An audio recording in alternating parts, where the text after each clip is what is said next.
कुरुक्षेत्र का मैदान उस दिन शांत था, लेकिन भीतर ही भीतर हर योद्धा की आत्मा आग में जल रही थी। सूर्य की किरणें धीरे धीरे मिट्टी और धूल पर पड़ रही थी। पांडव और कौरव दोनों ओर से सेनाएं तैयार थीं। अर्जुन अपने रथ में बैठे थे।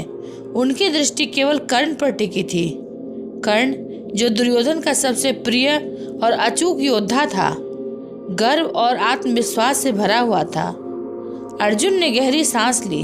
उसे पता था कि कर्ण से मुकाबला सबसे कठिन होगा, लेकिन उसने श्री कृष्ण के बताए रहस्य को अपने भीतर छुपा रखा था। श्री कृष्ण ने अर्जुन से कहा, अर्जुन, कर्ण का अहंकार उसकी सबसे बड़ी कमजोरी है। यदि तुम अपनी शक्ति और योजना को छुपाकर रखोगे तो यही तुम्हारी विजय का कारण बनेगा। अर्जुन ने धीरे से सिर हिलाया और धनुष को पकड़ा। भीम अर्जुन के पास खड़ा मुस्कुराया और बोला, भाई, मैं तैयार हूँ। जब भी तुम्हें मदद चाहिए मैं तुम्हारे पीछे खड़ा हूँ। श्री कृष्ण ने उत्तर दिया, भीम, तुम्हारी ताकत और मेरी रणनीति अर्जुन की छुपी शक्ति को और भी प्रभावशाली बनाएगी। ध्यान रखो, समय पर सही कदम उठाना जरूरी है। शंखनाद हुआ और दोनों सेनाएं एक दूसरे की ओर बढ़ीं। कर्ण ने अपने रथ के आगे बढ़ते हुए अर्जुन की ओर देखा। उसकी आंखों में गर्व और आक्रोश था। कर्ण ने पहला बाण चलाया। अर्जुन ने सहजता से बचाव किया। कर्ण ने हैरानी से कहा, यह लड़का सामान्य नहीं है, फिर भी हर बार बच जाता है। क्या यह किसी विशेष अस्त्र का इंतजार कर रहा है? श्री कृष्ण ने अर्जुन की ओर देखते हुए कहा, अर्जुन, संयम रखो। हर बाण का सही समय पर जवाब देना ही तुम्हारी ताकत है। भीम ने गदा उठाई और कर्ण की सेना में घुसते हुए कहा, कर्ण के सैनिक, संभल जाओ। मैं भीम हूँ, तुम्हारे रास्ते में बाधा डालने आया हूँ। सैनिक हतप्रभ रह गए और अर्जुन को अपने बाण तैयार करने का अवसर मिला। कर्ण बार बार हमला कर रहा था, लेकिन अर्जुन हर बार शांत और संयमित रहा। कर्ण ने क्रोधित होकर कहा, अर्जुन, तुम्हारा संयम मुझे परेशान कर रहा है। क्या तुम्हारे पास कोई गुप्त अस्त्र है? अर्जुन ने मुस्कुराते हुए उत्तर दिया, कर्ण, असली शक्ति दिखाने का समय अभी नहीं आया। संयम ही सबसे बड़ी शक्ति है।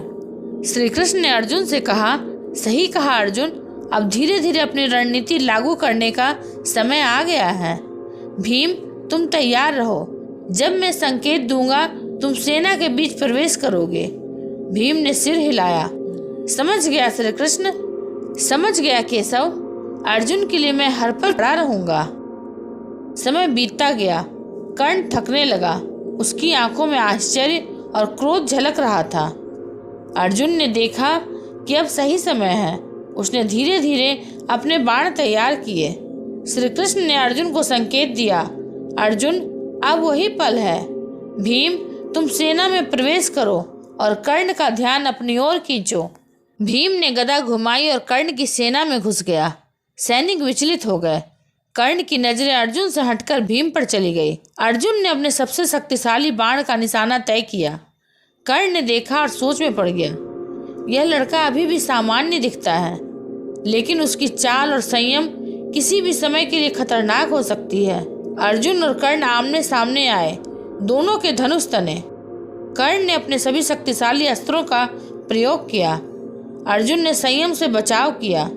श्री कृष्ण ने धीरे से कहा, अर्जुन, अब अपनी पूरी योजना लागू करो। याद रखो, छुपी हुई शक्ति तुम्हें विजयी बनाएगी। अर्जुन ने धीरे धीरे कर्ण की ओर बाण छोड़ा। भीम ने गदा के प्रहार से कर्ण की सेना को बाधित किया। कर्ण अब थक गया। उसका अहंकार और शक्ति धीरे धीरे कम हो रही थी। अर्जुन ने अंततः अपने छुपे हुए अस्त्र और रणनीति का प्रयोग कर कर्ण को मात दी। अर्जुन ने यह दिखाया कि छुपी हुई शक्ति, संयम और सही समय पर कदम उठाना ही विजय की कुंजी है। श्री कृष्ण और भीम के साथ संवाद और सहयोग ने अर्जुन की छुपी योजना को और प्रभावशाली बनाया। कर्ण ने सोचा कि अर्जुन सामान्य है, पर असल में अर्जुन ने हर कदम सोच समझकर रखा। यह कहानी हमें सिखाती है कि धैर्य, चतुराई, रणनीति और सहयोग के बिना कोई भी महान कार्य संभव नहीं है। कर्ण की जीवन गाथा यहीं पूर्ण होती है। वह युद्ध भूमि में पराजित होकर भी इतिहास में अमर हो जाता है। यही कारण है कि आज भी कर्ण केवल वीर नहीं बल्कि दान, धर्म और पति प्रेम का प्रतीक माना जाता है। अगर आपको यह वीडियो अच्छा लगा हो तो इसे लाइक, शेयर और सब्सक्राइब अवश्य करेंगे।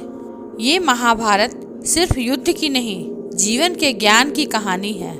मिलेंगे अगले प्रसंग के साथ, तब तक के लिए धन्यवाद।